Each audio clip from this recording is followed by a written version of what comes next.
পাকিস্তান আর জিম্বাবুয়ের মধ্যে লাইভে যে ম্যাচটি চলছে তাদের আপনাদের বর্তমানে আপডেট দিয়ে দিই। বর্তমানে আপডেট রয়েছে পাকিস্তান আর জিম্বাবুয়ের পাকিস্তানের মধ্যে 10 ওভারে খেলা হয়েছে। 10 ওভারের মধ্যে জিম্বাবুয়ে রান করেছে 37 রান, 4 উইকেট হারিয়ে। 2 উইকেট পেয়েছে আলী রাজা আর 2 উইকেট পেয়েছে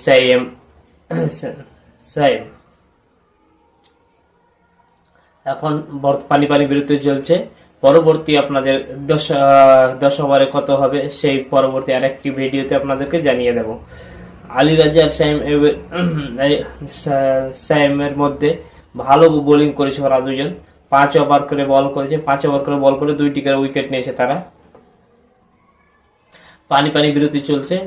ওয়ানডে খেলা আছে 50 ওভারের। লাস্টে কত রান হবে, কে জিতবে তা আপনাদের পরবর্তী ভিডিওতে আমরা জানাবো। Thank you. আলী রাজির জন্য আপনারা আমার চ্যানেলটিকে সাবস্ক্রাইব করবেন এবং